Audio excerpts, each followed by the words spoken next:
Moi je m'appelle Amara, j'ai 27 ans, j'ai donné ma vie au Seigneur en 99-2000 et je suis un chrétien algérien de Kabylie.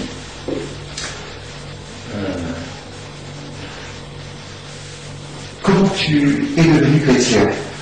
Et comment c'était avant? Qu'étais-tu avant? C'est vrai qu'avant j'étais musulman comme les autres Algériens. Et puis, j'étais musulman aussi pratiquant, je pratiquais l'islam comme les autres. Et puis, c'était ma manière de chercher Dieu, en quelque sorte.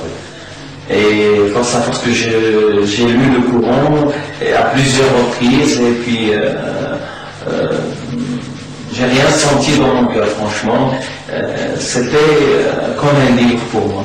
Même si que je cherchais Dieu, on nous a dit que c'est un livre de Dieu, etc. Mais pour moi, j'avais rien ressenti vraiment, comme de l'amour dedans, si on peut dire. Parce que la parole de Dieu, on peut la reconnaître à travers son amour, comme il nous a prouvé ça dans l'Évangile. Et donc, depuis, même si que j'ai été musulman, je continue quand même à vivre dans le péché. Et pour moi, la façon d'enlever le péché, la façon de me débarrasser de ce péché, le moyen c'était de l'eau, comme ils nous ont enseigné dans le courant. C'est-à-dire notre péché sera parti dans la dernière goutte de l'eau. Et finalement, c'était pas ça.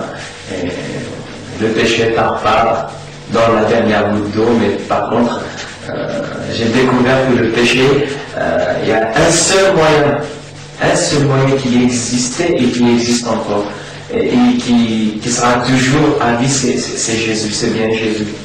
C'est vrai que dans le Coran, j'ai lu à travers c'est qui Jésus. Dans le Coran, c'était un simple prophète. Et c'était déclaré même fils à Marie. Hein, chez nous, en Kabylie, quand tu dis le fils à telle femme, c'est un déshonneur. Et même chez les Arabes aussi. Donc c'était une manière de déshonorer quelqu'un déjà. Vous voyez? Donc j'avais pas cette occasion de connaître Jésus bien avant. Pour moi c'était un simple prophète et comme les autres. Mais je me rappelle un jour, c'était le jour de la veille qu'on se préparait pour faire le jeûne musulman. Et c'était là le témoignage a commencé, c'était là où Dieu m'avait parlé, parce qu'avant, dans ma tête, Dieu ne parle pas. Dans ma tête, Dieu, il peut nous entendre, mais il ne parle pas. Parce qu'on nous a caché cette vraie image de Dieu. Et on nous a caché cet amour aussi. Donc, avant, c'est vrai qu'on avait prêché la bonne nouvelle. On m'avait parlé de Jésus, c'est vrai, mais pour moi, le vrai Jésus, c'est celui qui est dans le courant. Je n'ai pas donné cette occasion à dire que le vrai Jésus, c'est celui qui est indiqué dans l'Évangile. Parce que l'Évangile, c'est la bonne nouvelle, et la bonne nouvelle, c'est la parole de Dieu. Et c'était cette parole qui est venue en chair et en os sur terre. Mais je me souviens que le jour qu'on m'avait parlé de Jésus, quand on disait Jésus est fils de Dieu, c'était là où j'ai jamais couru dans ma vie à cette vitesse comme l'autre jour. Surtout quand on m'avait dit Jésus est fils de Dieu, pour moi, fils de Marie, et c'est tout. Mais après le temps, je me souviens que ces jeunes-là, maintenant ce sont des frères, mais avant c'était des jeunes, pour moi je suis déjà simple,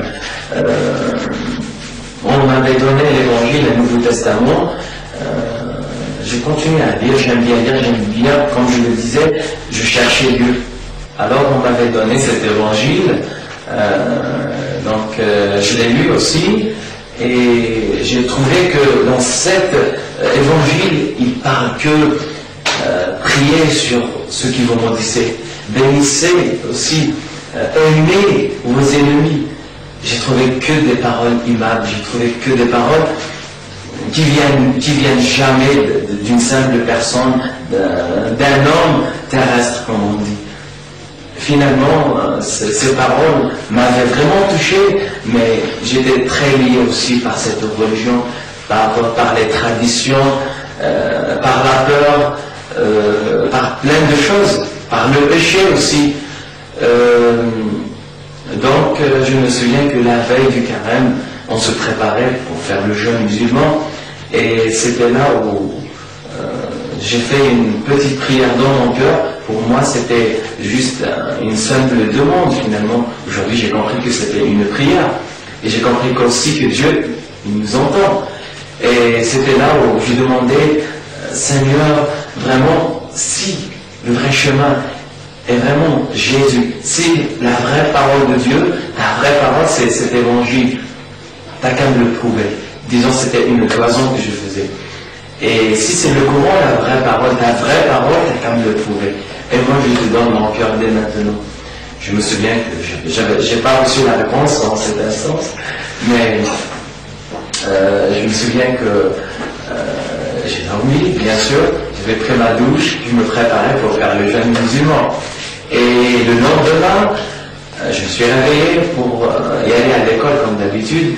Alors c'était là où j'avais refait la même prière, la même demande que j'avais fait la veille même. Alors je me disais, Seigneur, l'évangile que j'ai lu, il n'y a que des paroles qui m'ont touché. Et le Coran aussi, c'était la religion des ancêtres et tout. Alors là, Seigneur, je veux que tu me le prouves là, maintenant. Pourtant, et c'était là le plus grand miracle qui s'est passé dans ma vie. C'est que je me souviens que je me suis dirigé vers la bibliothèque, là où j'ai mis mon évangile, et là je l'ai ouvert et je commençais à lire.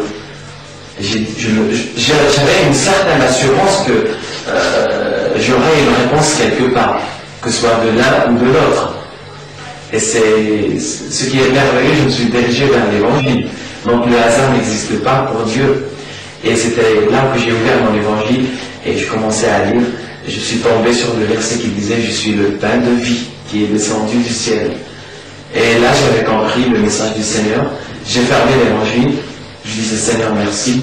Je me suis mise à genoux parce que j'avais appris cette prière dans l'évangile aussi, notre Père qui est aux cieux. Et je me suis mise à genoux et je priais, je demandais pardon, je pleurais même, ça je me souviens. Et c'était des larmes qui viennent du cœur, c'était des larmes de reconnaissance aussi. Je demandais pardon amèrement à Jésus parce que j'ai raté plusieurs années dans ma vie. Je ne l'ai pas découvert. Mais je sais que comme il a dit que je vous ai choisi, je vous ai appelé par vos noms. Et c'est là que actuellement je vis cette parole vivante qui est l'évangile et cet amour aussi de Dieu. Parce qu'avant on nous a parlé de l'amour de Dieu, mais c'était un amour artificiel, si je peux le dire. Parce que c'est vrai que j'ai lu dans le Coran tous les noms de Dieu, tous les noms d'Allah, mais il y a 99 noms de ce Dieu, le Dieu à travers l'islam, mais il manque un. Jusqu'à ce jour-là, je ne peux pas dire que c'était un défi, mais c'est un appel aussi, et c'est un appel à nos frères musulmans, et c'est un encouragement de leur dire, essayez d'ajouter ce vrai nom qui manque, parce que sans ça, le vrai Dieu, ils ne peuvent pas le découvrir. Et c'est ça le nom qui manque, c'est Dieu est amour. C'est l'amour qui manque dans toutes les religions.